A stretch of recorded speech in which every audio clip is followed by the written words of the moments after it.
Segunda parte. Capítulo 1. Después volví al silencio. ¿Quién iba a nombrar a Julia Andrade o a Felipe Hurtado? Su desaparición nos dejó sin palabras, y apenas si nos dábamos los buenos días. Nos faltaba Julia. Las serenatas se volvieron muy oscuras sin el resplandor de sus trajes.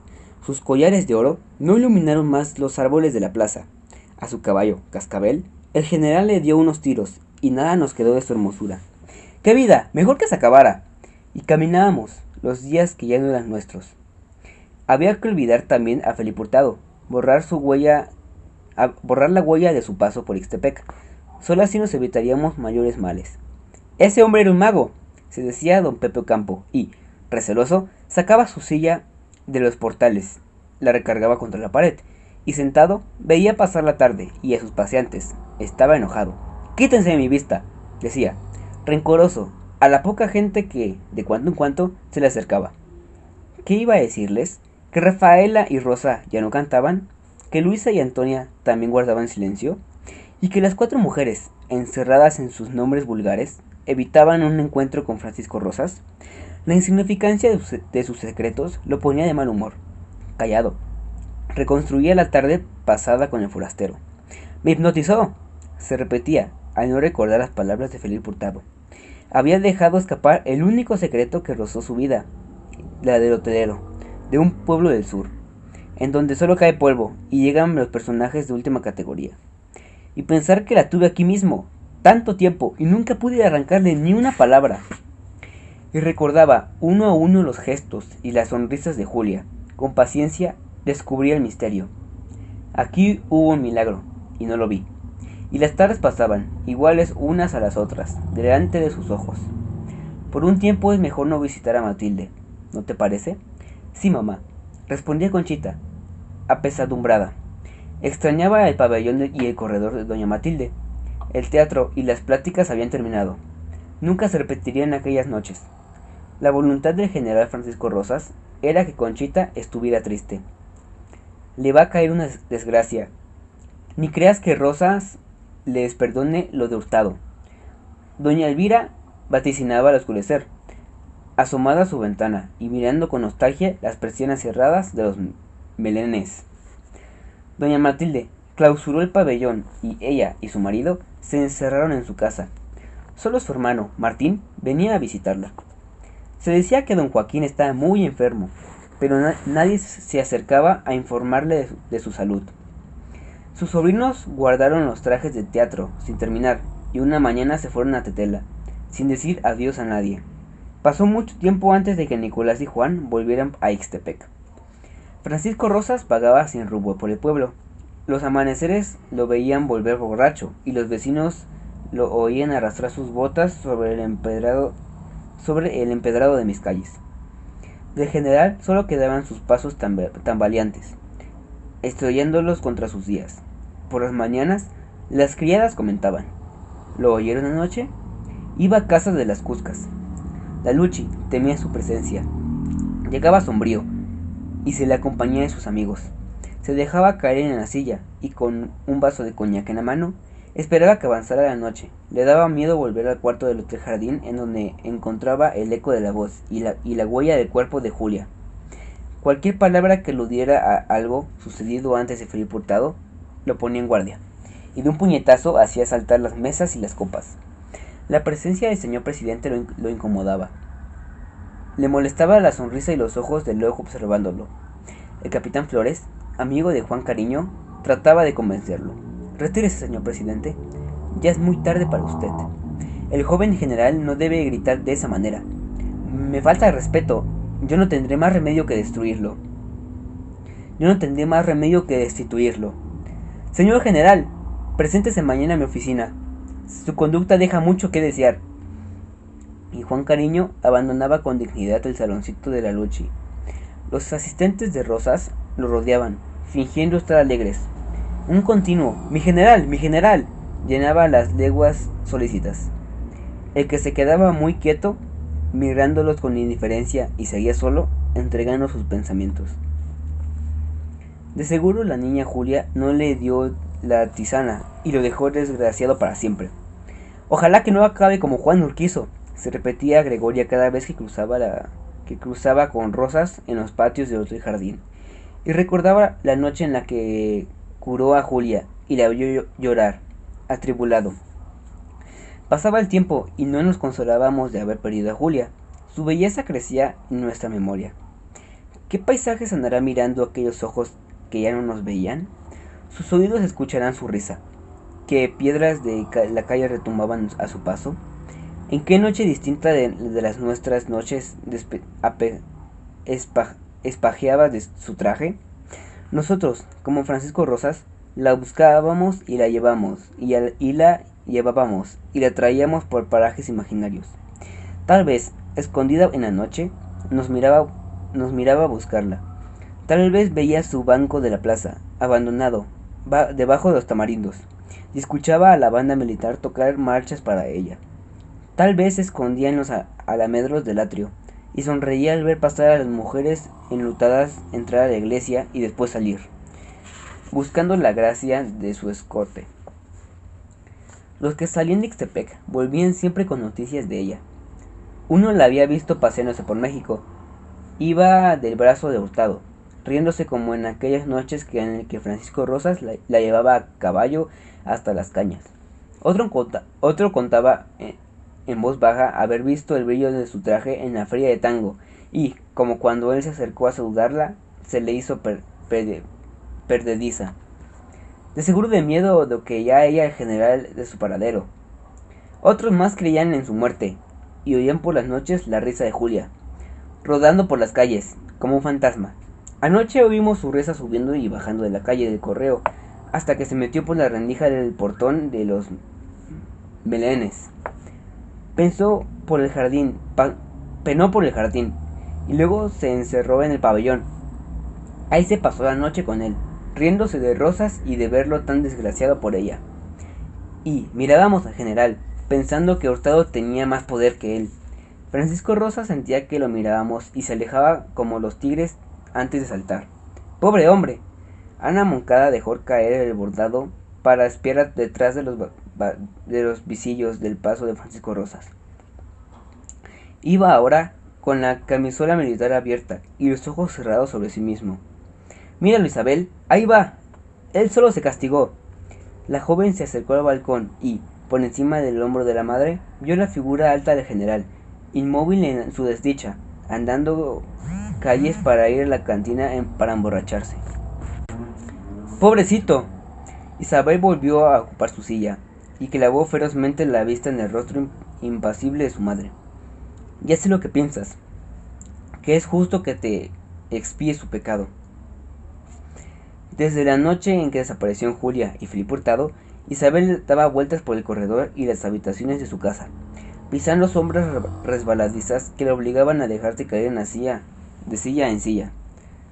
No quería visitar a sus tíos, temía encontrarse con la invisible presencia del forastero flotando en el jardín.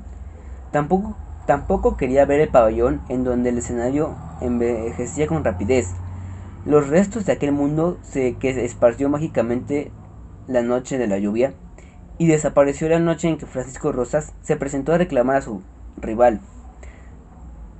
La arrojaban a un rincón de polvo. Si estuvieran con ella a sus hermanos, su vida sería soportable. No necesitaría hablar bastante del principio de una frase. «Nico, estoy muy triste». Y detrás de aquellas palabras, Nicolás adivinaba con el naufragio de los sueños que habían inventado juntos. Con sus padres que había que explicarse, dar razones que nunca eran suficientes, y sus consejos no la alivianaban. Se habían acostumbrado a la fealdad e inventaban un mundo irreal. Detrás de la apariencia de este mundo estaba el mundo verdadero, el que ella, Juan y Nicolás buscaban desde niños. Por las noches, sentada en el salón, no hablaba. Veía a Félix extender los relojes, y aquel gesto ilusorio para escapar del tiempo cotidiano la llenaba de piedad por su padre. Preso en un sillón, leyendo los periódicos, su madre, colgada cerca de la luz de un quinqué, continuaba el bordado y alternaba la costura con sobitos de café, que Félix servía de un tiempo en tiempo. Los políticos no tienen delicadeza. ¿Delicadeza? Sí, ¿Cómo se atreven a creerse indispensables? Isabel sonrió. Solo su madre era capaz de decir que Calles no tenía delicadeza, cuando estaba fusilando a todos los que parecían un obstáculo para su permanencia en el poder. Es algo más grave que una falta de delicadeza. Y Martín Moncada continuó la lectura del diario. En aquellos días empezaba una nueva calamidad política. Las relaciones entre el gobierno y la iglesia se habían vuelto tirantes. Había intereses controlados y las dos facciones en el poder se disponían a lanzarse en una lucha que ofrecía la ventaja de distraer al pueblo del único punto que había que oscurecer: la repartición de las tierras. Los periódicos hablaban de la fe cristiana y los derechos revolucionarios. Entre los porfiristas católicos y los revolucionarios ateos preparaban la tunda del agrarismo. Hacía menos de 10 años que las dos fracciones habían acordado los asesinatos de Emiliano Zapata, de Francisco Villa y de Felipe Ángeles, y el recuerdo de los jefes revolucionarios estaba fresco en la memoria de los indios. La iglesia y el gobierno fabricaban una causa para quemar a los campesinos descontentos. La persecución religiosa. Martín Moncada leyó la noticia en el periódico y se quedó cabizbajo. El pueblo, hostigado por la miseria, entraría en esa lucha. Mientras los campesinos y los curas del pueblo se preparaban para tener muertes atroces, el arzobispo jugaba las cartas en las mujeres de los gobernantes ateos. Esto es muy triste. Y el padre de Isabel arrojó con violencia el periódico que hablaba del progreso de México. Su tarea era sembrar la confusión y lo lograba. ¿Qué te parece?, preguntó doña Ana, para ver si su hija podía decirle algo que la sacara de su estupor. Isabel no contestó. Cansada y distraída, escuchaba las noticias del periódico. ¿Qué podía importarle a ella que siguieran lloviendo desdichas, si ella era ya tan desdichada? Apática, dio las buenas noches. Papá, ¿cuándo vienen mis hermanos?, dijo desde la puerta. Déjalos allá, respondió impaciente su madre. A Isabel no le interesaba nada, solo pensaba en ella misma. Estoy muy solita, dijo con rencor. Su padre la miró inquieto. Le preocupaba el descontento permanente de su hija. Isabel, descorazonada, entró en su habitación, depositando la luz sobre su mesita de noche, y se desvistió en silencio. Estaría siempre sola. El rostro que aparecía en sus sueños era un rostro que no la había mirado nunca. Melancólica, cuidó que el ropero y la cómoda quedaran bien cerrados. Después, contó las sílabas de la última frase dicha por su madre. Déjalos allá. 5 sílabas. Y trató de llegar a su cama de 5 zancadas. El último tramo lo hizo de un salto y cayó en la cama, enredándose en el velo del mosquitero. Así se evitó oscuras desdichas que las echaban en el porvenir. En ese mismo cuarto habían dormido muchos años con sus hermanos. Cuando crecieron, su madre se los llevó a otra habitación. Ahora que Isabel estaba sola, sentía mucho miedo, como cuando era niña y entraba debajo del mosquitero blanco que flotaba en la noche como un fantasma en un mar oscuro. El quinqué encendido era el único faro. Se vio de niña llamando a Nicolás. ¡Nico! Su voz atravesaba el cuarto y vagaba en las tinieblas de los rincones, intactas a la luz del petróleo. ¿Tienes miedo, Isabel? La voz de su hermano le llegaba protectora desde la cama vecina. Son las velas. ¿Crees que mi caballito ya está acabando? Y Nicolás e Isabel bajaban de la mano hasta el cuarto de Dorotea, asustados. Se encontraban debajo de la bóveda subterránea, donde se guardaban las bebidas de los hombres. Ardían millones de velas de distintos tamaños. Algunas eran ya pabilos chisporroteantes. La mujer negra que se paseaba entre ellas se acercaba y las apagaba de un soplo. Entonces, los dueños de las velas morían sobre la tierra. Nicolás salía del cuento con la voz insegura. Tu vela está del mismo tamaño que la mía. Doña Ana entraba en la habitación. No dejan dormir a su hermano. Descorría del pabellón a Nicolás. Se inclinaba y le daba un beso. Después iba hacia ella. Se rehusaba la caricia. Después hacia Juan. Sueñan con los ángeles. Su voz era distinta.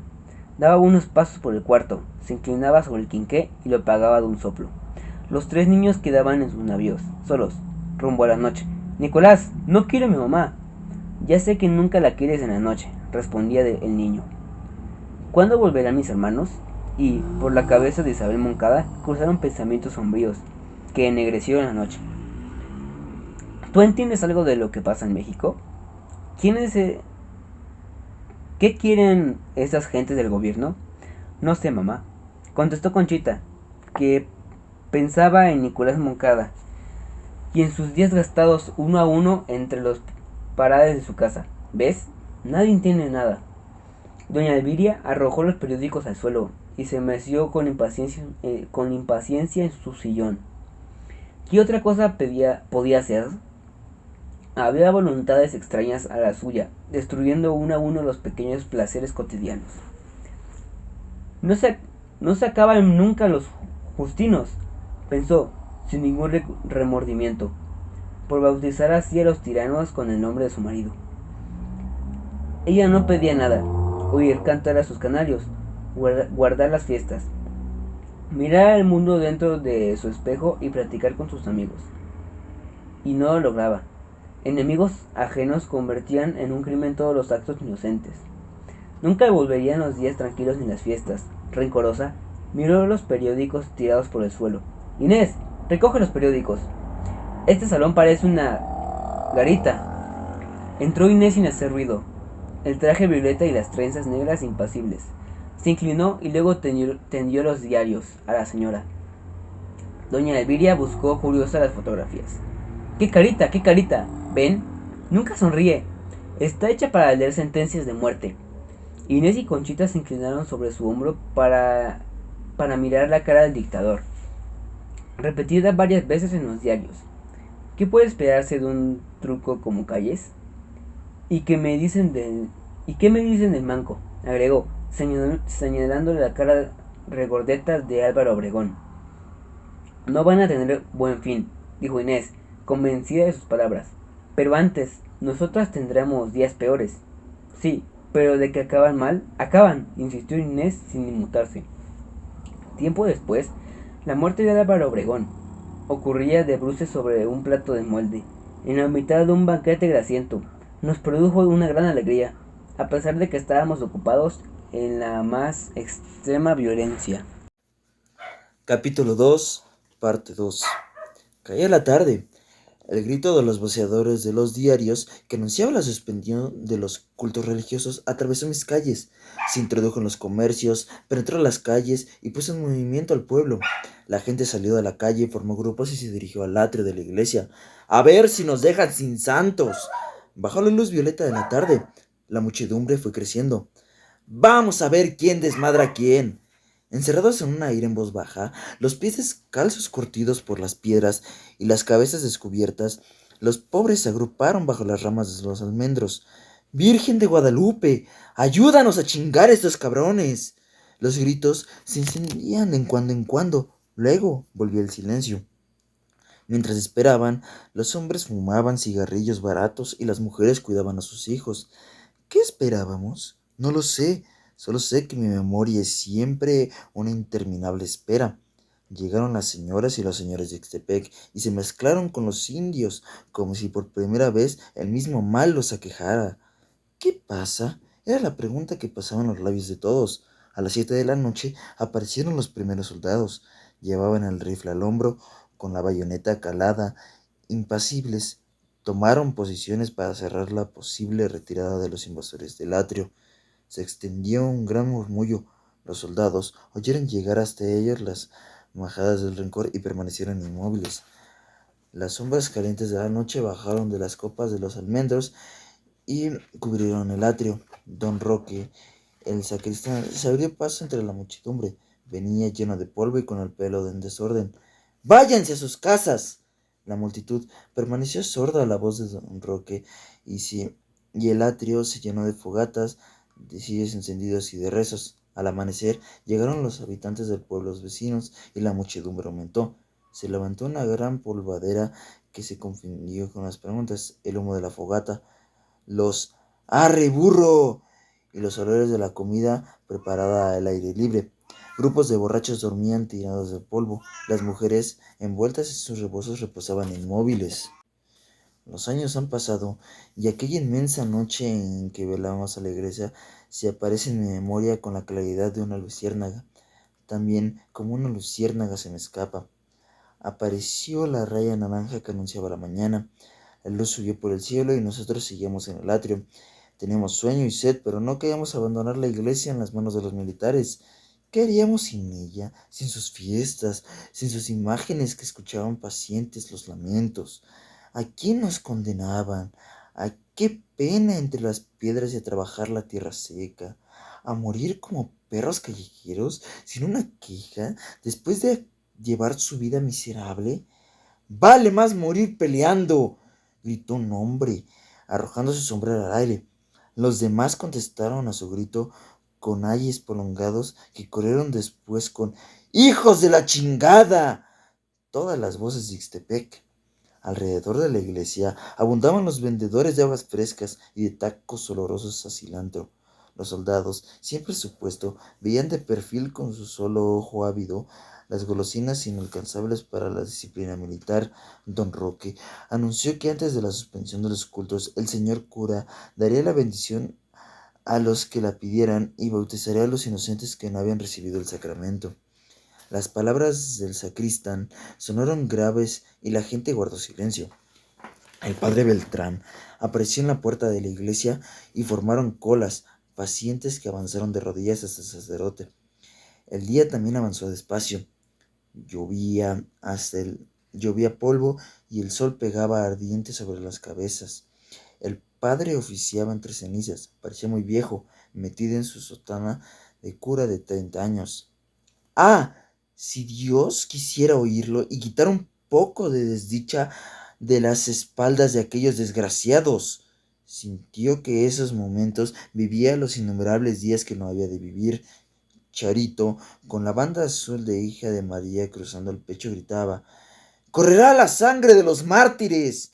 Sus gritos, confundidos con los gritos de los vendedores de golosinas, no distraían al padre de su súbita vocación.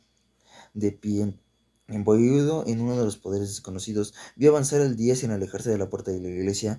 Cuando oscureció, de la comandancia militar llegó la orden de desalojar el templo a las 12 de la noche. Nos quedaban 4 horas para despedirnos de un lugar que nos había recibido desde niños. La gente se arremolinó. Todos querían entrar a la iglesia por última vez. El padre abandonó la puerta y muy pálido se colocó al pie del altar mayor. Bajó la nave central en medio de la multitud. Donde Abade encontró con Isabel y su madre. Las tres llevaban las caras sudorosas y los velos negros ajados. Debemos salir antes de las 12, dijo la señora Moncada.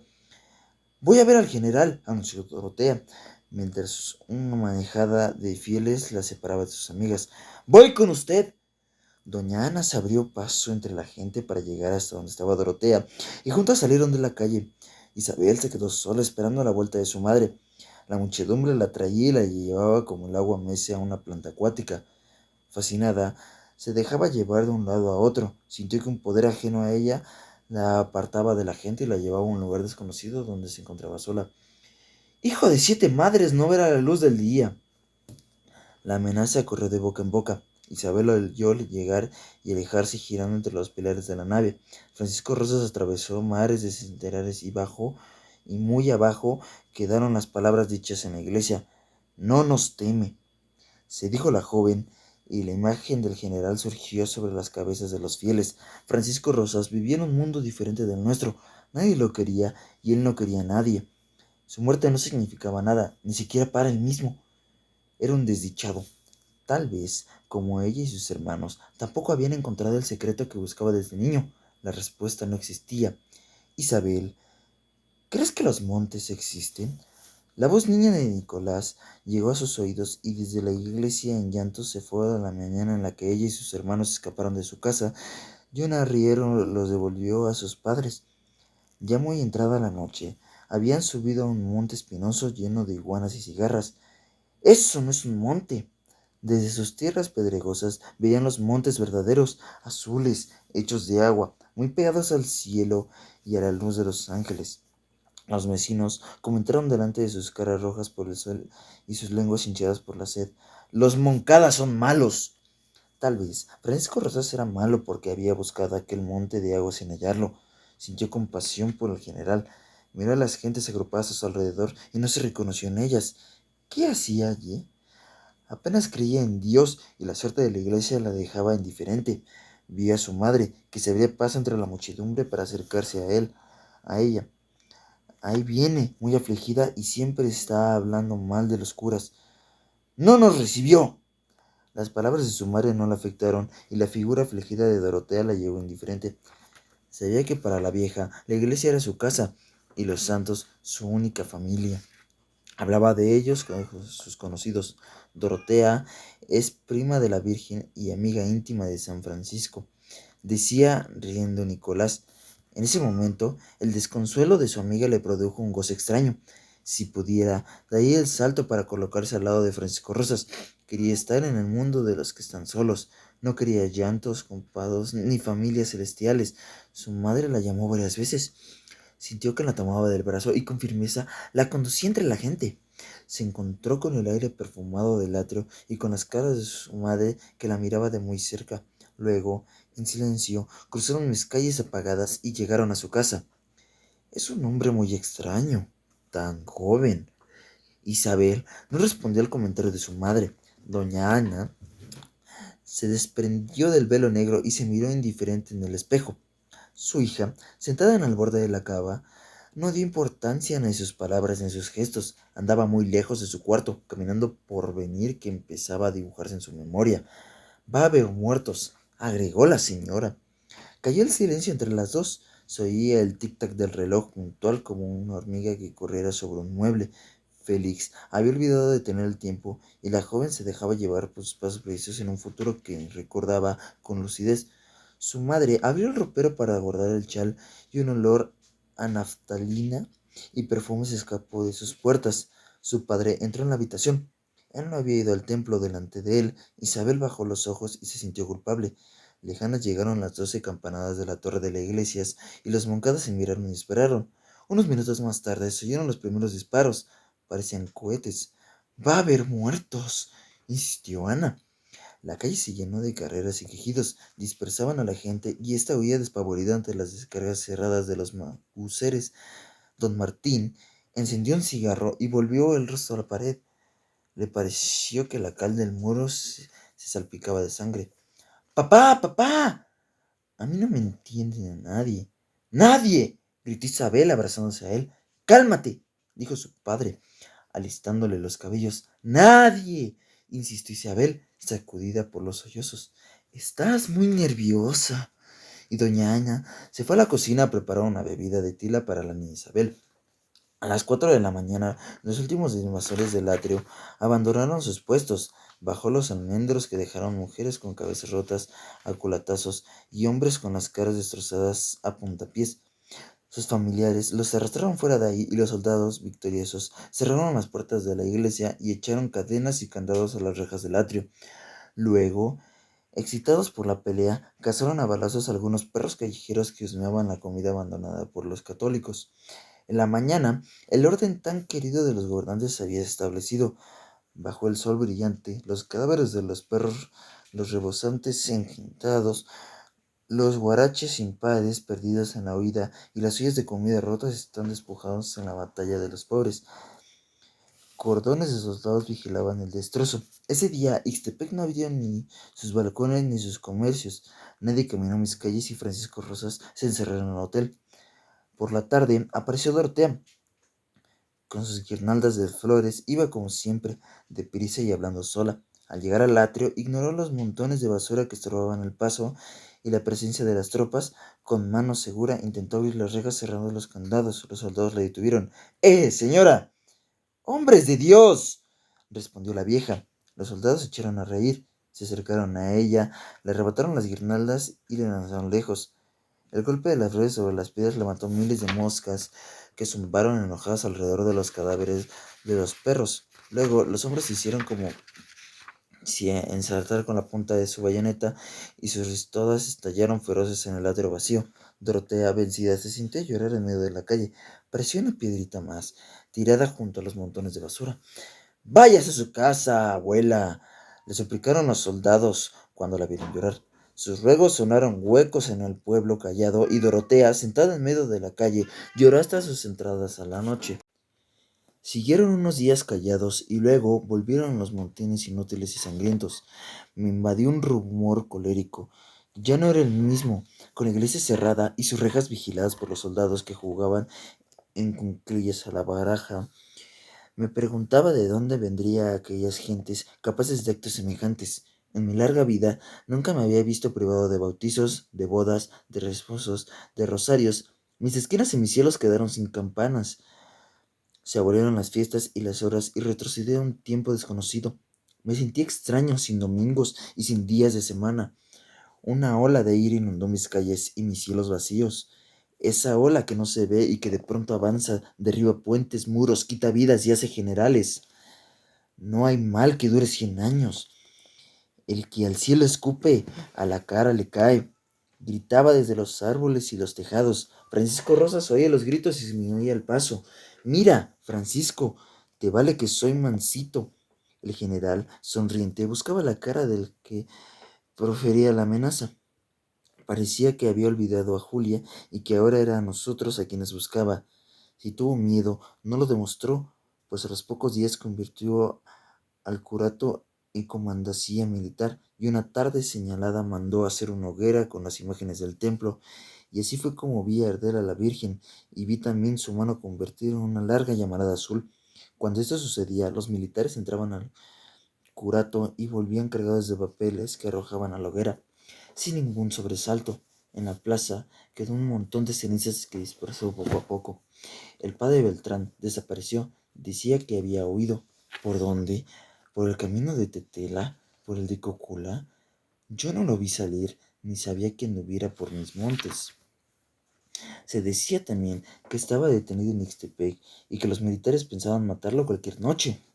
Nosotros preferíamos creerlo andando por un camino seguido, lejos de Rosas, con su larga sotana flotando entre las milpas verdes. Fue a avisar lo que sucede y vendrá a fuerzas a salvarnos. Mientras esperamos, aparecieron los primeros carteles pegados a la puerta de las casas y del curato. En los carteles estaba el paño de la Verónica con el rostro de Cristo y una misteriosa leyenda: «¡Viva Cristo Rey!». También empezaron los balazos nocturnos. Amanecían soldados muertos en el mercado. Algunos llevaban en sus dedos, engarruñados por la muerte, de la cuchara de plomo con la que cenaban pozole perfumado de orégano. Los hombres de Ixtepec desaparecían y en las mañanas encontrábamos los cuerpos de algunos mutilados y tirados en los llanos que me rodean. Otros más se nos perdían para siempre o se iban o no sabíamos dónde.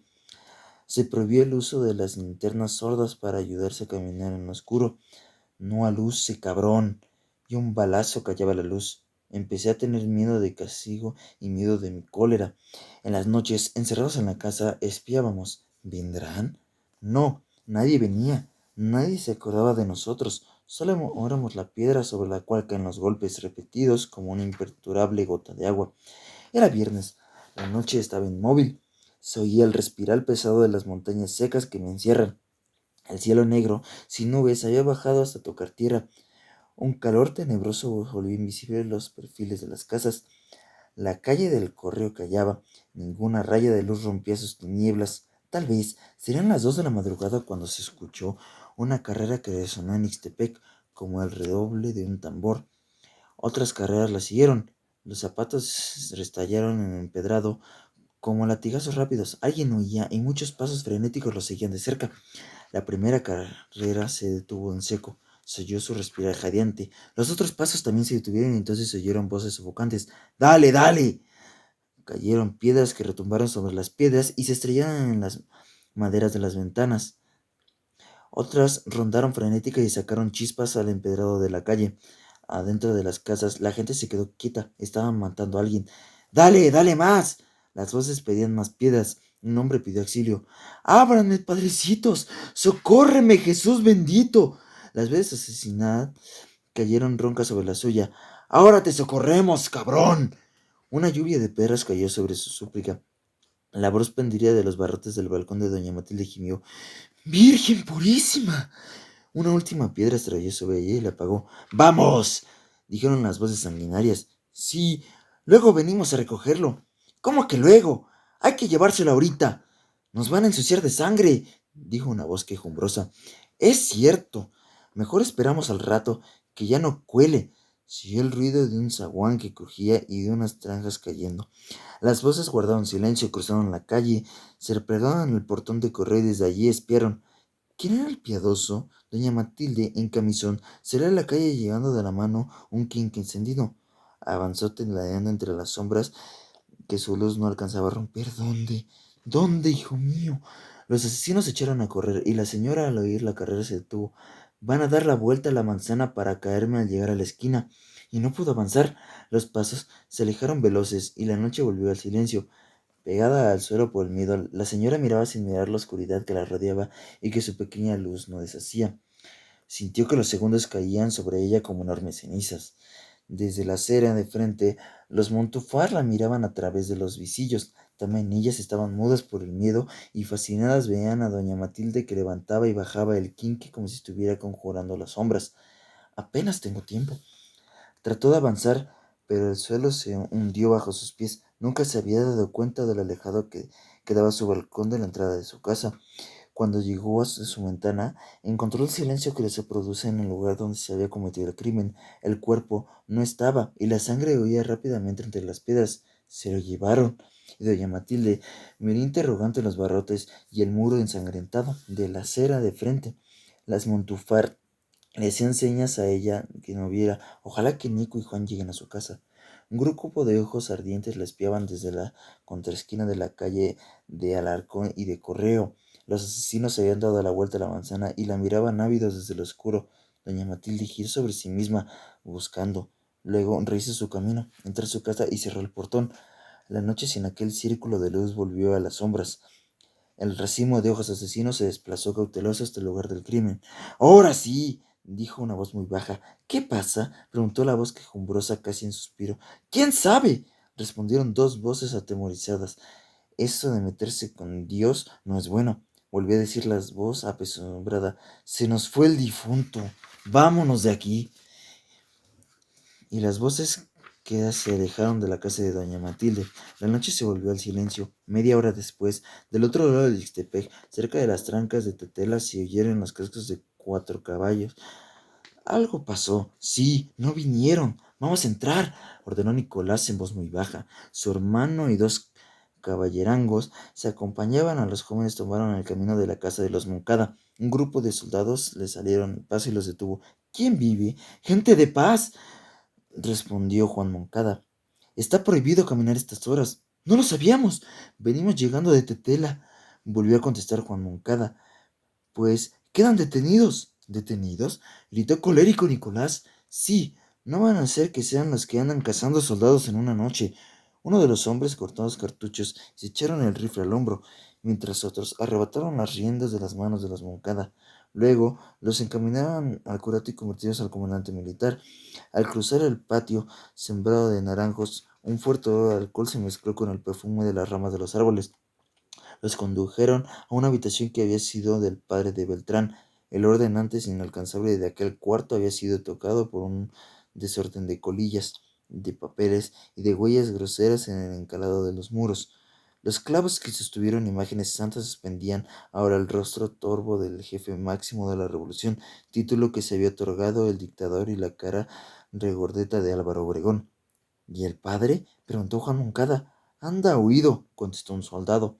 Ahora es ley que los padres anden detenidos, por eso se huyó, agregó otro de los hombres. ¿A qué hora nos van a soltar? Dijo Nicolás impaciente. No más que llegue el general. Él nunca se tarda cuando se trata de colgar pelaos. Los hermanos guardaron silencio y los hombres se pusieron a jugar con los naipes. El cuarto se llenó de humo de cigarro amargos y de gritos. tercias de espadas, caballos de oro, rey de copas. Los nombres de las cartas vibraban unos segundos en el cuarto sucio. Cada reina, cada caballo, derribaban los muros manchados y dejaban entrar los personajes luminosos de la noche. Un farito joven, ofreció humilde uno de los soldados. Nicolás aceptó sonriente el tabaco. Para espantar el sueño, agregó el hombre a guisa de excusa. Nicolás encendió los cigarros y los dos se miraron a los ojos. La vida no es como uno quisiera que fuera, dijo el soldado bajando los párpados avergonzado. Fumaron en silencio, Nicolás ahorcadas de la silla y con mirada huraña, el otro buscándole los ojos. Hay que escoger entre el parecer de uno y el de los otros, dijo el hombre, y en voz muy baja. Nicolás sonrió ante la delicadeza del hombre que cambiaba las palabras vida por la palabra placer, y el soldado supo que no quedaba rencor entre los jóvenes y sus apresores. Del patio de naranjos llegaron voces y pasos. Los soldados se pusieron de pie, guardaron los naipes y se alistaron las mechas negras. ¿Y dónde están los conjurados? Por aquí, mi general. La puerta se abrió de golpe y Francisco Rosas apareció frente a los hermanos. Se detuvo y los miró con fijeza. Se observó sus botas sucias, sus pantalones arrugados por el viaje y sus caras tornadas por el sol. A un lado estaban sus morrales sobre las mesas, sus pistolas. Buenas noches. ¿De dónde vienen estas horas? Desde Tela. Preferimos viajar de noche para evitar el calor, contestó Juan Moncada. El general los miró unos segundos y luego se volvió a sus hombres. ¿No ven que son los Moncada? Los soldados se quedaron impasibles. Ya pueden irse, dijo Rosas disgustado. Juan y Nicolás recogieron sus morrales. Dejen aquí las armas, ordenó el general, suavizando la voz para no suavizar su poder. Buenas noches. Y los Moncada se dispusieron a partir. Oigan, en sus andanzas, ¿no se encontraron con Habacuc? Preguntó Francisco Rosas, fingiendo indiferencia. Habacuc era un antiguo zapatista. Cuando Venustiano Carranza asesinó a Zapata, Habacuc guardó silencio, dejó las armas y se dedicó al pequeño comercio. Bajaba de pueblo en pueblo montado en una mula, vendía baratijas y se negaba a hablar del gobierno carrancista. Enigmático, vio como después Obregón asesinaba a Carranza y tomó el poder para más tarde pasárselo a Calles. Él, Habacuc, siguió vendiendo sus collares de papelitos, sus arracadas de oro y sus pañuelos de seda, mientras el grupo en el gobierno asesinaba a otros, los antiguos revolucionarios.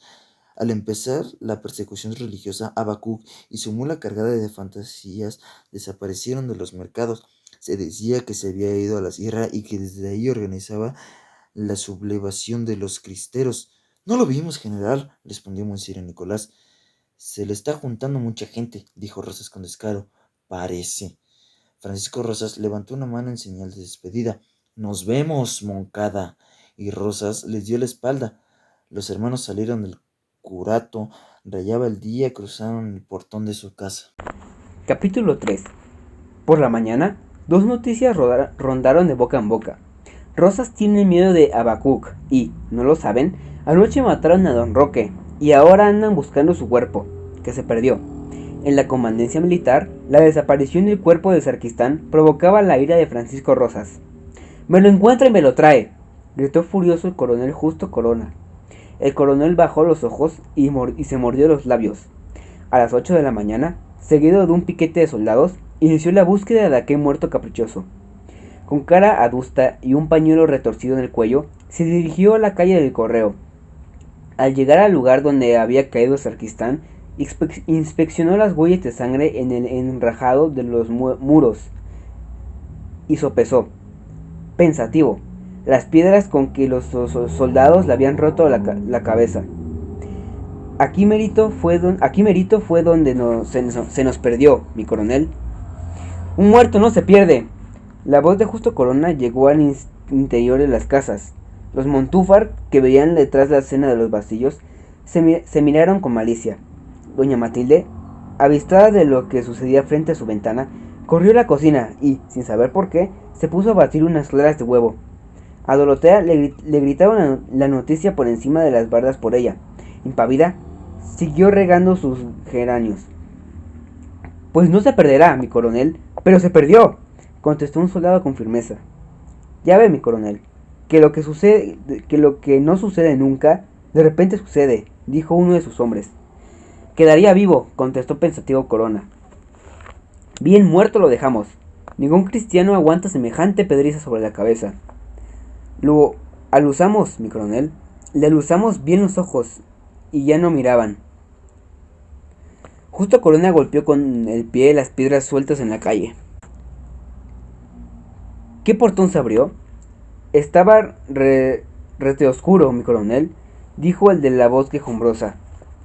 Pero más o menos, ¿de dónde vino el ruido? Insistió Corona, ceñido. De ahí, dijo un soldado, señalando el portón de los melenés. No, de allá, dijo otro señalando hacia la del Alarcón. En estos tracanes no oye uno bien, dijo el de la voz perezosa. Un difunto es un difunto. Coronel miró a sus hombres con desconfianza.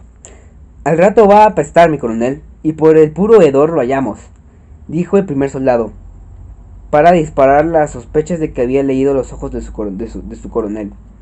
Justo Corona lo escuchó sin decir una palabra. Luego se dirigió hacia la esquina. Desde ahí calculó la distancia de que había que recorrer para llegar al zaguán de Dorotea. La entrada de la casa de la vieja estaba más cerca del crimen que la entrada de los melenés. Buscó por el suelo las huellas de sangre. La calle del Alarcón, perpendicular a la calle del Correo, estaba barrida y regada. Imposible de encontrar ningún rastro. Corona miró de arriba a abajo la puerta de Dorotea. ¿La vieja vive sola? Bien sola, mi coronel. ¿Cómo es? Insistió Corona. Uy, ya está retabuelita. Se rieron los soldados. Bien dobladita, agregó otro risueño. Ya le dijimos que no fue ella la que salió, sino la de la vuelta. ¿Y qué ganó? Nada, el muerto ya se había largado. La debería haber visto, mi coronel. Busca y busca y busca. Justo Corona regresó a la calle del Correo y miró con avidez hacia la puerta de doña Matilde. Esta fue la que salió, mirotera, ¿verdad? Ya le dijimos que de salir. ¡Salió! Pero que no halló nada, dijeron impacientes los soldados. Corona se llevó la mano a la barbilla y se quedó en actitud de hombre que medita sobre un problema para el cual no encuentra solución. De la casa de enfrente lo espiaban. El coronel vio las sombras a través de los vasillos claros y con ferocidad cruzó la calle y se dirigió a la puerta de los Montúfar. Con alegría examinó la mano del bronce, cargada de anillos, que servía para llamar, y dio varios golpes. ¡Punta de vetas! ¡Ya van a ver! Salió una sirvienta. Corona vio que le temblaban los labios. ¡Llama a la señora!, le dijo al mismo tiempo que le daba un empellón y se introducía en la casa. ¡Pasen, muchachos! Sus hombres lo obedecieron con avidez. Un zaguán lleno de jaulas y cantos de canarios lo recibió. La sirvienta echó a andar y el coronel le siguió con un descaro por el corredor lleno de azaleas, de loros y guacamayas que gritaban a su paso. Lorito, toca la diana, porque el coronel lo mandó. Justo Corona hizo un gesto de desgraciado, como si la canción del loro fuera una alusión. Sintió que se suponía rojo de ira. La sirvienta le señaló la puerta del comedor y Corona entró a la habitación con paso firme. La viuda y su hija habían corrido precipitadamente desde el balcón hasta el comedor. La mesa estaba servida para el desayuno, pero todo indicaba que ellas acababan de sentarse. No pudieron fingir asombro. Estaban demasiado pálidas. El coronel pareció satisfecho de su sorpresa y se detuvo sonriente. Buenos días, señora. Buenos días, señorita. Buenos días, murmuró Conchita mientras su madre hacía un gesto desfallecido para indicar al coronel que tomara asiento. Conchita agachó la cabeza y trató de contener un temblor que le invadía las manos. No podía servir el café. Los ojos del coronel se fijaron en ella. «Está usted muy nerviosa, señorita», dijo con malicia. ¿Nerviosa? Hubo un silencio que el coronel se encargó de prolongar. ¿Qué será bueno hacer? ¿Le serviré un café?, se preguntaba doña Elviria, con las manos quietas sobre el regazo. Desde el corredor llegaban los cantos despreocupados de los canarios y los gritos de los loros. ¡Qué felices son los pajaritos!, dijo Conchita a pesar suyo.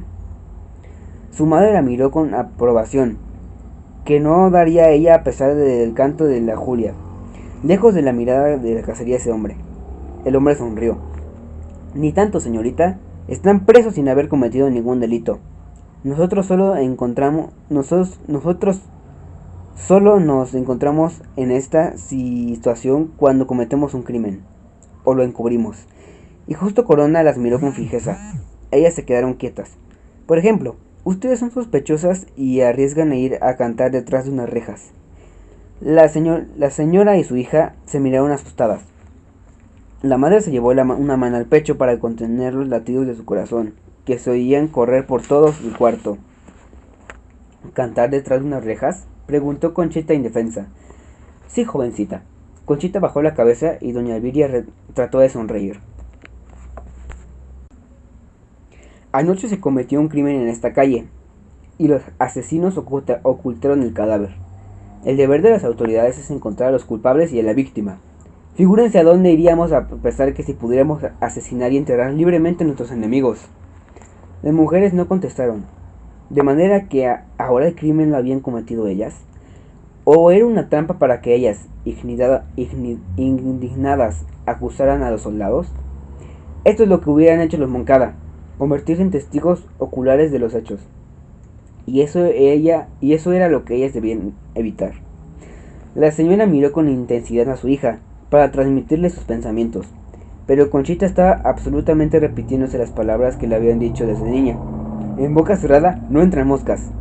Aquella frase repetida a cada instante marcó su infancia. Se interpuso entre ella y el mundo. Formó una barrera infranqueable entre ella y los dulces, las frutas, las lecturas, los amigos y las fiestas. La inmovilizó. Recordaba a su padre y a su abuelo hablando sobre lo insoportable que eran las mujeres por habladoras, y repitiéndose a cada instante, y así los juegos terminaban antes de empezar. ¡Chist! ¡Cállate! Recuerda que en boca cerrada no entran moscas. Y Conchita se quedaba de este lado de la frase, sola, atontada, mientras que su abuelo y su padre volvían a hablar interminables horas sobre la inferioridad de la mujer. Nunca se atrevió a saltar por encima de esas 6 palabras y a formularse lo que quería hacerle de la vida. Ahora la frase se erguía como un muro entre ella y el coronel Corona, que seguía mirando la interrogante. Los inconscientes deben cooperar con las autoridades para esclarecer el horrendo crimen. Corona sacó un cigarrillo y, sin pedir permiso, empezó a fumarlo con deleite, mientras esperaba una palabra de cualquiera de las 2 mujeres. Conchita, después del horror de nombrar a los pajaritos, estaba dedicada a guardar el silencio. Consideraba la conversación muy peligrosa y dejaba la responsabilidad a su madre. Doña Elviria se enderezó en su silla, miró a Corona y trató de sonreír. Buscaba una frase que no la comprometiera. ¿Qué pueden hacer 2 mujeres solas, coronel? Decir que vieron y que oyeron anoche, explicó Corona, sintiendo que iba por un camino más seguro. Estábamos dormidas. Piensa usted, si vamos a rondar por la casa a esas horas de la noche. ¿A esas horas? Ajá. ¿Sabe la hora? Quiero decir que nosotros nos dormimos a las 7 de la noche, contestó la señora, poniéndose muy pálida. Las mujeres son de sueño ligerito, y el hombre gritó mucho antes de morir. Si hubiéramos oído algo, se lo diríamos. Justo Corona se mordió los labios y las miró con disgusto. Sabía que le mentían. El cadáver estaba en la calle. Ellas callaron y ocultaron sus ojos en la mirada severa del militar. La voz de Corona sonó trágica. Señora Montúfar, vamos a catear su casa. Siento mucho declararla cómplice de un crimen. Haga lo que guste, dijo la señora. Justo Corona se volvió la sirvienta, que contemplaba atonada la cena. Anda, ve y diles a mis muchachos que vengan acá, y que 2 se queden vigilando la entrada. La sirvienta desapareció. Tengo órdenes de encontrar el cuerpo y de detener a los encubridores, agregó solemnemente el coronel Justo Corona. Conchita y su madre guardaron silencio. Volvió la criada, acompañada de un grupo de soldados. En menos de una hora, la casa de los Montúfar quedó desconocida. Corona vació los roperos, las cómodas, los cajones de las mesas. Bajó los colchones del suelo, golpeó las almohadas, revisó lo del jardín, buscó en las bodegas, interrogó a las criadas. Volvió al lado de la señora y de su hija, que, lívidas de ira, escuchaban el destrozo sin moverse de su silla. El coronel las vio delicadas al silencio y se despidió con una inclinación de cabeza. Al llegar a la puerta se volvió. Cualquier dato que tengan sobre la desaparición del cuerpo, díganlo, para evitarse un castigo severo. En vano esperé unos segundos. Los Montúfar no despegaron los labios. Una vez que en la calle, el coronel se dejó llevar por la ira. Se había burlado indefenso frente a la terquedad de esas mujeres. Sus soldados iban cabizbajos, tratando de disimular la derrota de su jefe. Lo peor del mundo es tratar con esas mujeres. Muy cierto, mi coronel, muy cierto. Abusan de la cortesía del hombre, agregó Corona. Son ladinas, mi coronel. Vamos a ver esa, dijo con rabia Corona mirándola hacia la casa de doña Matilde, y cruzó la calle con grandes zancadas. Hacía mucho rato que la señora Melanés había cesado de batir las claras de huevo y que se paseaba nerviosamente por el corredor, aguardando la llegada del coronel. Cuando oyó los albanazos, no esperó a sus criados, y ella misma se precipitó a abrir la puerta. Corona se sorprendió al verla. Señora, traigo la penosa misión de catear su casa. Era mejor ir directamente al grano y no perder tiempo, ni paciencia hablando con ella. La señora sonrió y le cedió el paso. Los soldados entraron al jardín y su jefe les ordenó que revisaran el pozo de los jardines. Luego pidió las llaves para abrir el pabellón en donde había vivido Hurtado. Él, seguido de 3 de sus hombres, se dirigió a las habitaciones, guiado por doña Matilde. Sus pasos sonaban marciales en el silencio sombrío de la casa. En el fondo del corredor, bajo los arcos que comunicaban la cocina, los criados esperaban curiosos. El coronel encontró al dueño de la casa metido en la cama. ¿Enfermo?, preguntó atentamente. Sí, coronel, las fiebres, dijo don Joaquín, que había adelgazado mucho desde que aquella noche que los militares sacaron a Felipe Hurtado de su casa. Con cortesía minuciosa, el coronel revisó el cuarto. El señor no hizo ningún comentario. Doña Matilde, al lado de la cama, dejaba hacer a los militares, sin inmutarse. Hasta ella llegaba el barullo que los soldados amaban a los cuartos vecinos. Corona se volvió. ¿Usted salió anoche, señora? La señora lo interrumpió. Oí que unos soldados estaban matando a un pobre hombre y salí a socorrerlo, pero no lo encontré. Señora, cuidado, ¿dijo usted unos soldados? Sí, señor. Señora, ¿no sabe usted que es un delito lanzar unas acusaciones infundidas? Sí, señor, lo sé, pero este no es el caso. Eran unos soldados. Primero hay que encontrar el cuerpo y luego acusar al criminal, dijo Corona rencoroso. Aquí no encontrará ni uno ni lo otro, replicó doña Matilde. Corona guardó silencio. Esta vieja es peor que las de enfrente, se dijo. Ya sabré lo que ella sabe y entonces le bajaré los humos. Para hacer algo, buscó en el bolsillo de su guerrera el paquete de cigarros y encendió uno. Distraído, empezó a fumarlo, cuando oyó la voz de doña Matilde. Perdone, a mi marido le molesta el humo. Si quiere usted fumar, haga el favor de salir del cuarto. Corona apagó con rapidez el cigarrillo y sonrió. No faltaba más. Los esposos no le devolvieron la sonrisa. Lo miraron como al intruso que ocupaba un lugar y en un tiempo que no le pertenecen. Entró un soldado. ¿Nada? Nada, mi coronel. No quedaba más remedio que despedirse. La señora le acompañó hacia la puerta. Corona hizo un último intento. ¿Y no oyó usted nada que pudiera indicarme quién se llevó el cadáver? Nada. Los viejos oímos muy mal. Y lo miró con malicia. Esta vieja alzada sí que es mala, exclamó Corona justo cuando entró otra vez en la calle. La mañana estaba muy alta. El sol pegaba sobre los muros y los tejados. Corona miró el reloj. Eran las 10:30. Más de dos horas viendo cartitas y chanclas, comentó con enojo. Sí, mi coronel. Cuando recuerdito guarden las señoras. Y los soldados iban a reírse, pero la cara contraída de Corona les cuajó la risa en la garganta. Muy cierto, mi coronel. Las de enfrente son más nobles, más gentes.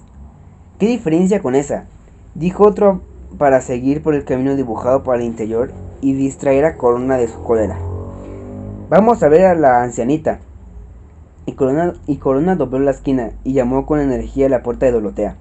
Esta apareció con la regadera en la mano.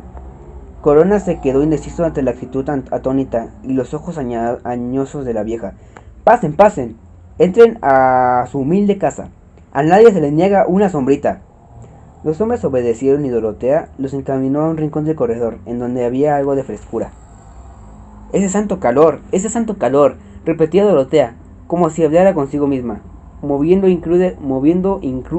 incrédula la cabeza. Los soldados la siguieron sin decir una palabra. La casa era muy distinta a las de las otras dos que habían visitado. Aquí el encalado de los muros estaba distinguido al humo. Los ladrillos estaban rotos y habían perdido su color. Algunos pollos corrían libres dentro de la casa y picoteaban entre la tierra de las baldosas rotas. Sobre las ramas de una mongolia, unas blusas usadas se secaban al sol. Racimos de críos y las velas de parafina colgaban en los muros, al lado de los manojos de mazorcas y de ajos. Las moscas estaban inquietas. De las habitaciones sin puertas salía una oscuridad de la cueva. Solo la tinaja de barro llenaba de agua parecía vivir alegre en el medio de aquel polvo. Corona y sus hombres no sabían qué decir. Se encontraban en uno de esos lugares, especie de última situación, en donde los viejos solitarios esperaban un tren desconocido con un destino igualmente desconocido, y todo lo que los rodeaba ha dejado de existir. No tengo dónde recibirlos. Los revolucionarios me quemaron la casa. Corona se resecó la cabeza. Corona se rascó la cabeza y miró perplejo a sus hombres.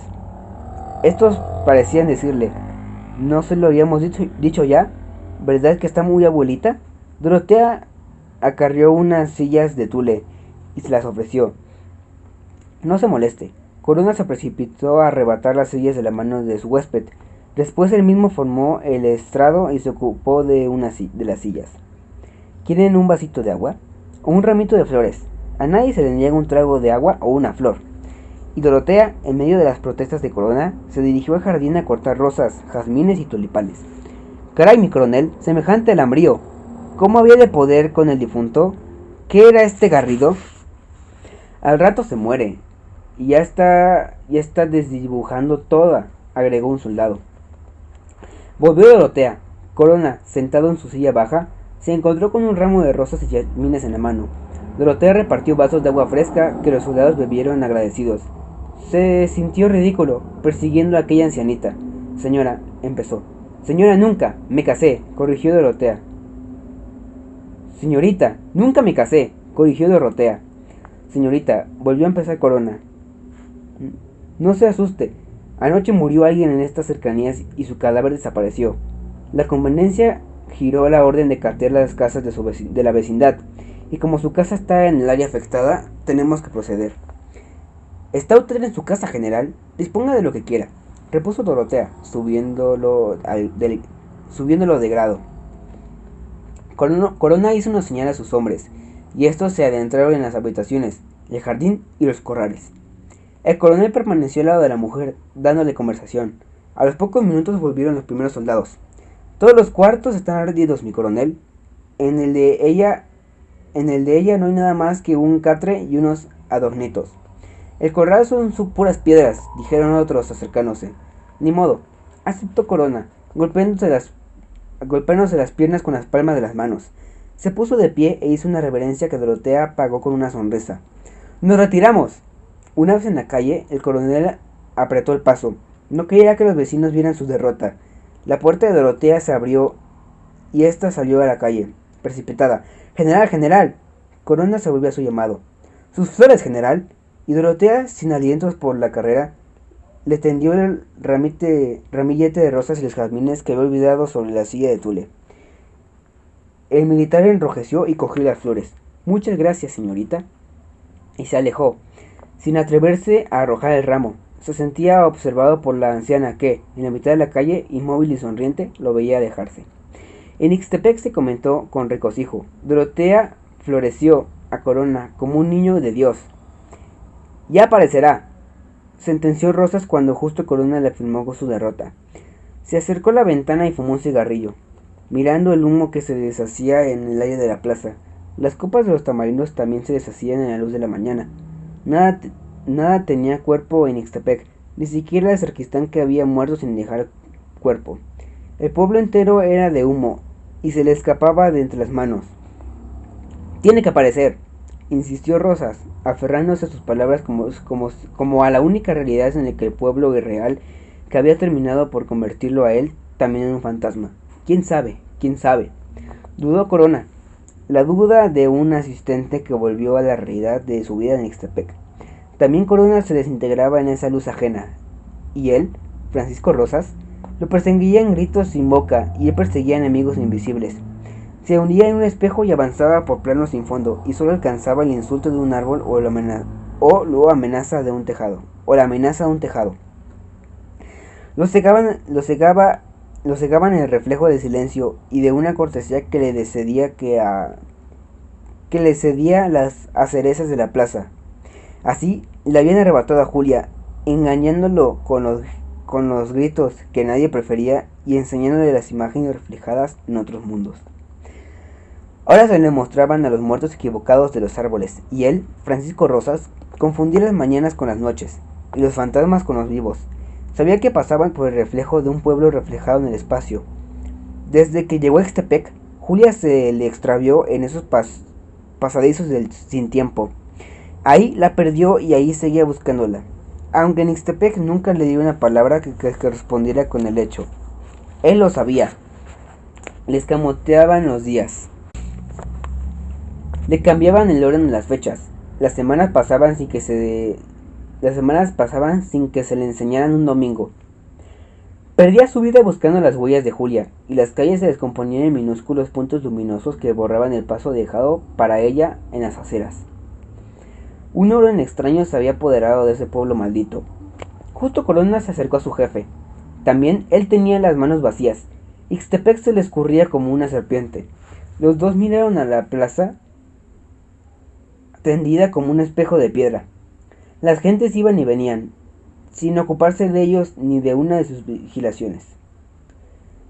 Yo sabía que detrás de sus caras inocentes espiaban los militares, y a esas horas se reían la agilidad del cuerpo de Don Roque para escabullirse de las manos de sus asesinos. Siempre fue ladino. Uy, siempre lo dije. Ese muerto lo agarran.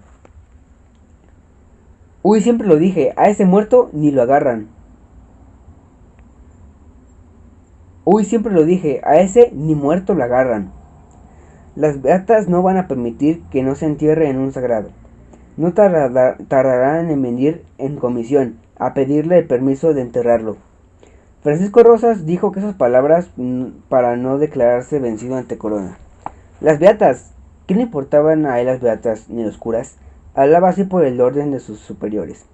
¿Quién sabe? ¿Quién sabe? Esas viejas son difíciles.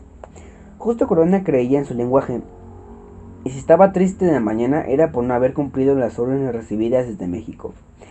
Pasaron los días, y nadie se presentó a la comandancia militar a solicitar el permiso de inundación para el cuerpo de Don Roque. El general no se sorprendió, estaba acostumbrado a los engaños de Ixtepec, y dudaba que el sacristán hubiera existido alguna vez. No sabía qué decir, y cansado daba vueltas en su despacho. Esas gentes se traen algo, repitió Justo Corona, y, mirando ansiosamente a través de la ventana, en busca de un indicio que lo llevara a una pista del cuerpo de Don Roque. Francisco Rosas lo escuchaba sin oírlo. Quería olvidar a esas gentes y al sacristán. Él andaba en busca de algo más intangible. Perseguía la sonrisa de un pasado que amenazaba esfumarse, como una voluta de humo, y ese pasado era la única realidad que a él le quedaba. Sí, coronel, se traen algo. No quiso contradecir a su segundo, ni siquiera confesarle qué. Para él, esas gentes no existían. Justo Corona se sintió traicionada por su jefe. Lo abandonaba, lo dejaba solo en la lucha contra el pueblo. ¿Otra vez se burlaban de usted, general? Esto es lo que a mí me duele, dijo haciendo una alusión perfilada a Julia. Francisco Rosas detuvo su paso circular y miró con fijeza a su ayudante. Era verdad. Corona tenía razón. La burla de Ixtepec era el origen de su desdicha. Se acercó rencorosa a la ventana y miró las idas y venidas de mis gentes. Muy cierto, esos se traen algo. Los militares no espiaban y nosotros esperábamos a la aparición de Habacuc, el cristero. Andaban alzando en la sierra y su nombre corría de pueblo en pueblo. A medianoche, los hombres cogían los caminos secretos y se escapaban de Ixtepec para unirse a los alzados.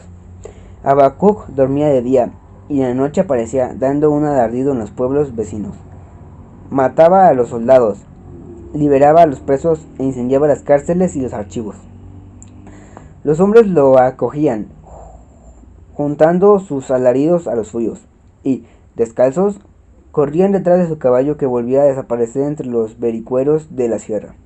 Alguna noche Ixtepec oía su grito: ¡Viva Cristo Rey! Y esta sería la última noche de Francisco Rosas. Ya no tardará en venir. Y nos reíamos, saboreando el nuevo incendio de Ixtepec. De que llega, llega. Y ni siquiera mirábamos a las ventanas de la comandancia militar, donde estaban los militares espiándonos. El general y sus ayudantes eran nuestros presos. Capítulo 4, segunda parte. A las 6 de una tarde morada llegó un ejército que no era el de Habacuc. Sus soldados acamparon en la plaza, encendieron fogatas, asaron cochinitos y cataron viejas canciones de fusilados. Andaba tienda por tienda buscando tinta y papel para escribirle una carta a su querida Isabel. Los miramos con recor. Desgraciados, ni siquiera gozan el placer de morirse por quien quieren. Un nuevo general apareció.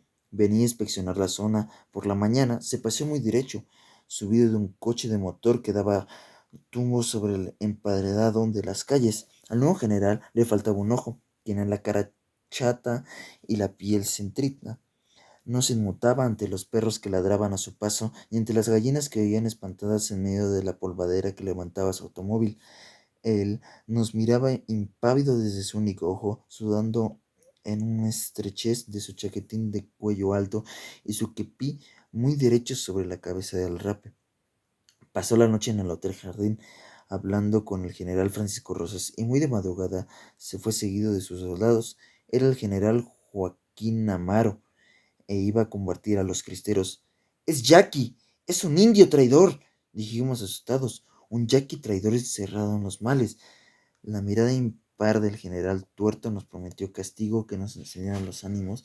Por la noche lanzamos gritos estruendosos que corrieron en calle, de barrio en barrio, de balcón en balcón. ¡Viva Cristo Rey! ¡Viva Cristo Rey!, contestaban desde una ventana. ¡Viva Cristo Rey!, respondió desde la oscuridad de una esquina. ¡Viva Cristo Rey! El grito se prolongaba en los portales. Sonaron disparos persiguiendo aquel grito que dio la vuelta al pueblo. A oscuras lo correteaban los soldados y él surgía de todos los rincones de la noche. A veces corría delante de sus perseguidores, luego los perseguía por la espalda. Ellos lo buscaban a ciegas, avanzando y retrocediendo cada vez más enojados. Después, durante noches y noches, se repitió el baile de grito y de los soldados que zigzagueaban por mis vericuetos y mis calles.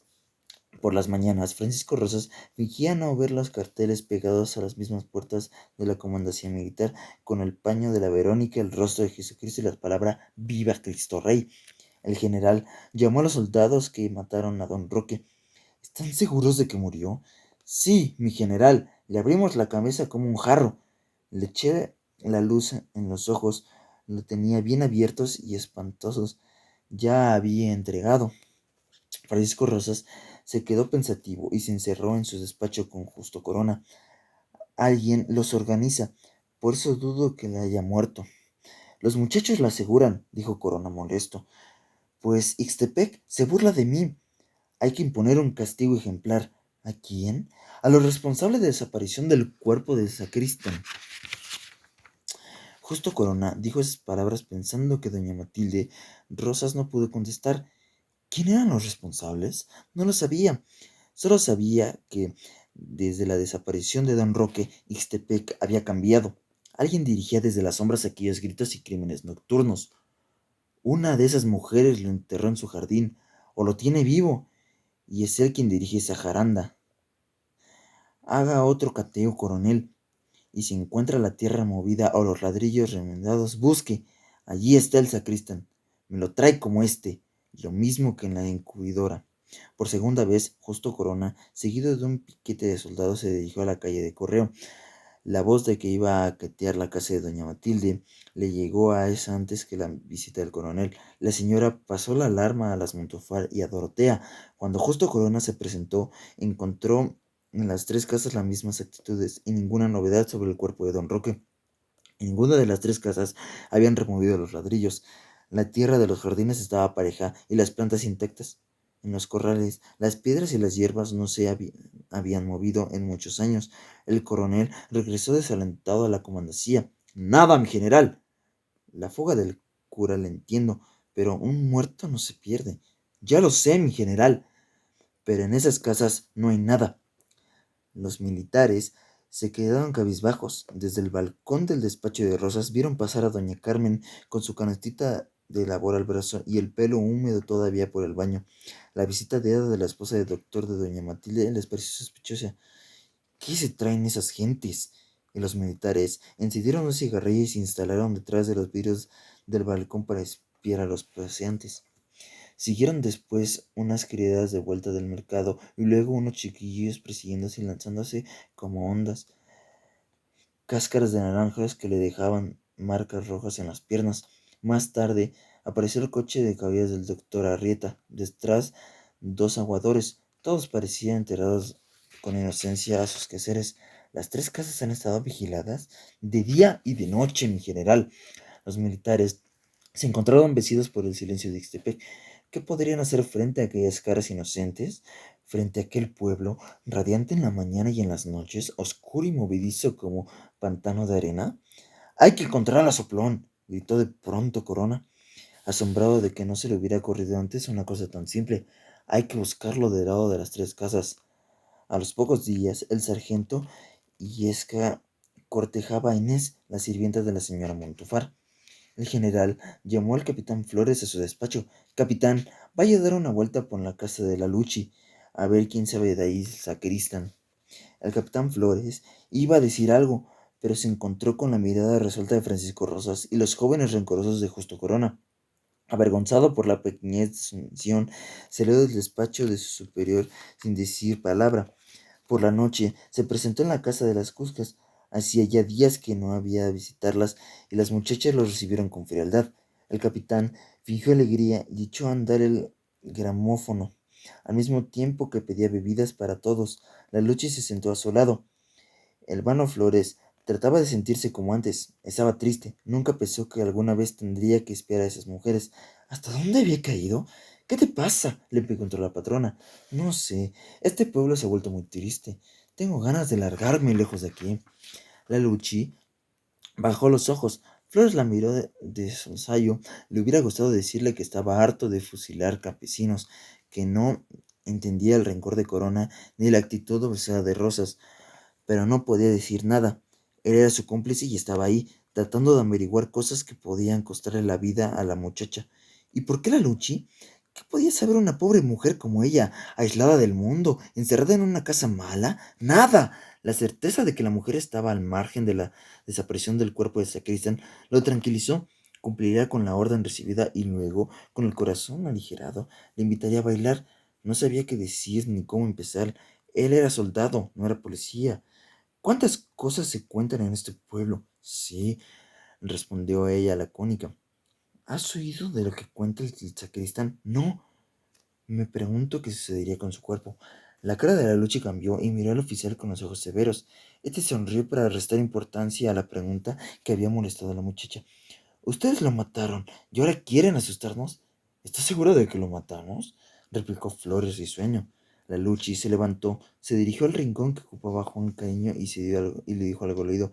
El loco le escuchó con atención, se puso de pie y vino hacia Flores. Jovencito, le suplico que no venga a turbar el orden de esta casa haciendo preguntas capciosas. Señor presidente. Juan Cariño le puso las manos sobre los hombros y lo sentó de golpe en el sillón. Luego se acomodó en el lugar que ocupaba la Luchi y miró con fijeza. Flores se sintió incómodo bajo la mirada interpurable del loco. Mira a la señora Luchi. Está muy disgustada. ¿Por qué? Preguntó Flores. ¿Por qué? Ah, jovencito. Ustedes tienen la fuerza, pero no tienen la razón. Por eso quieren culparnos de sus crímenes. Quieren tener un motivo para perseguirnos. La taconcito observaba la escena con disimulo. La Luchi se acercó. Lárgate a dormir ahora mismo, ordenó, colérica. La muchacha obedeció sin replicar y taconeado abandonó el salón. Al pasar frente a la puerta del cuarto de Juan Cariño, cerrando con candado, murmuró con rencor: «Viejo loco». Abrió de una patada la puerta de su habitación y se echó boca abajo sobre la cama.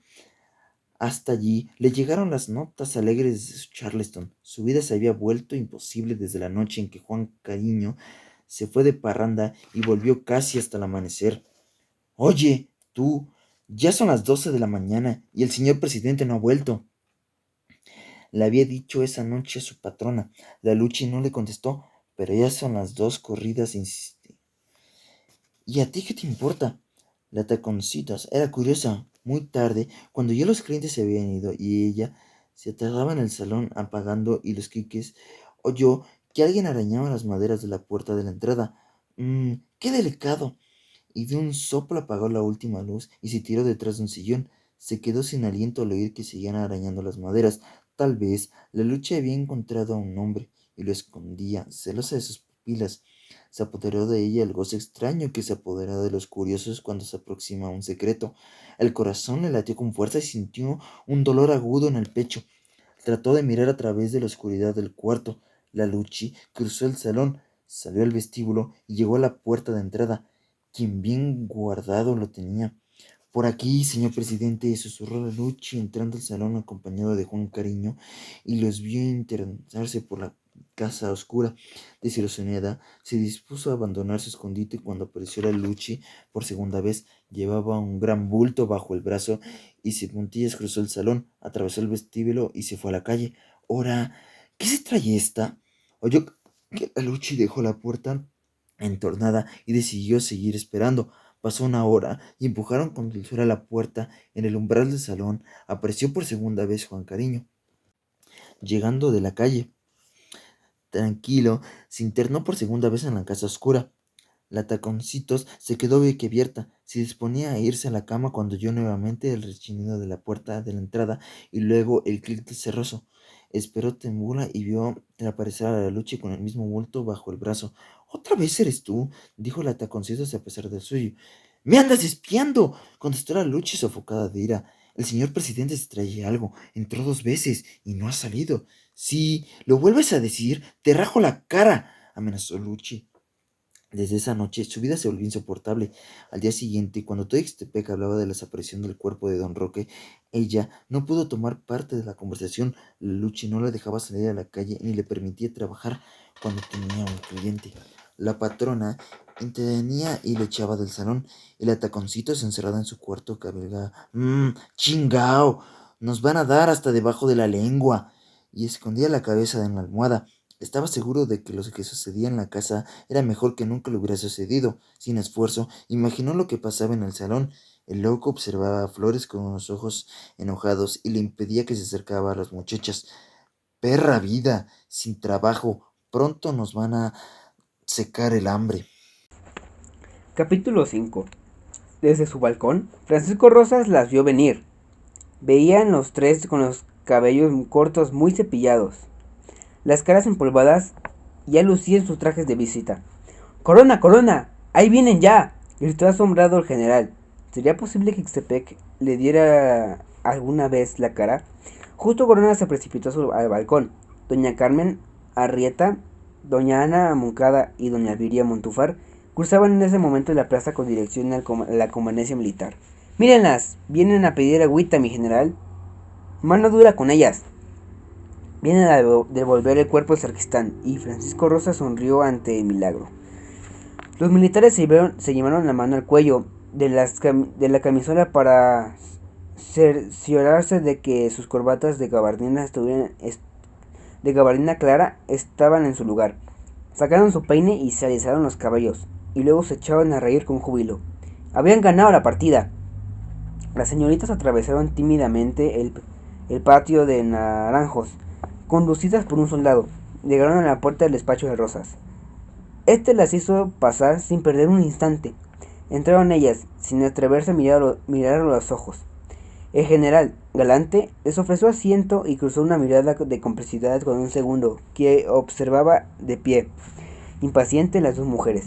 «¿En qué puedo servir, las señoras?». Las 3 señoras se echaban a reír. Parecían nerviosas. Justo Corona sacó un cigarrillo y preguntó amablemente si podía fumar. No faltaba más, exclamaron las tres a coro. El general, a su vez, encendió un cigarrillo y, de buen humor, tomó asiento frente a ellas. Las señoritas volvieron a reír y se miraron, turbadas. Es asombroso lo joven que es, se dijo doña Elvira. ¿En qué puedo servirlas?, insistió Rosas con amabilidad. General, venimos a ofrecerle un ramito de oliva, lanzó doña Elvira, con aire pomposo y contenta de descubrir la juventud y el buen parecer de su adversario. Los ojos amarillos del general la admiraron, sin entender el significado de su frase. Hay que aligerar el aire. No podemos vivir en esta violencia. Queremos ofrecerle nuestra amistad para acabar con esta guerra civil tan perjudicial para todos nosotros. La esposa del doctor se calló. La mirada atónita de su interlocutor le hizo olvidar el resto de su discurso. Doña Elvira Montúfar saltó en su socorro. Cuando uno ve la cara de su enemigo, es menos enemigo. Hemos sido tan egoístas con ustedes, suspiró doña Elvira. Y en este momento era sincera. Encontraba muy guapo al general Francisco Rosas y olvidaba los males que nos había hecho. Asombrado, Justo Corona no perdía una palabra. Fumaba y observaba a las mujeres, sin entender lo que proponían. Francisco Rosas sonrió, entrecerró los párpados y esperó el final del discurso de la esposa del doctor. Alerta, espiaba cada una de las palabras dichas por las amigas y trataba de descubrir lo que escondían sus frases, en apariencia inocentes. Él no diría nada. El silencio no le incomodaba. Al contrario, en él se movía como un pez en el agua. En cambio, ellas eran charlatanas y de pronto dejarían escapar la palabra que ocultaba la verdad de aquellas caras viejas y mentirosas. Doña Carmen se vio pisando terrenos pantanosos y no se hizo esperar. Valiente, se lanzó el ataque por sorpresa. Pensábamos hacer una fiesta en su honor, general. ¿Una fiesta?, exclamó Francisco Rosa sorprendido. Sí, general, una fiesta, repitió ella con calma. Y con inocencia explicó que una fiesta era la mejor manera de proclamar que las hostilidades entre el pueblo y los militares habían terminado. La risa borraba las lágrimas. Concluyó sonriente. Francisco Rosas aceptó la invitación. ¿Qué podía hacer? Las señoras fijaron la fecha de la fiesta y, sonrientes y amigas, abandonaron su despacho. El general se volvió hacia Corona. ¿Qué le parece, coronel?, preguntó sin salir de su asombro. No sé, no me fío de las mujeres, y menos de las mujeres de Ixtepec. A ver si la fiestecita le sirve para envenenarnos a todos. Sí, podría ser una encerrona. Y Francisco Rosa se volvió a perder entre los vericuetos y resbaladizos de Ixtepec.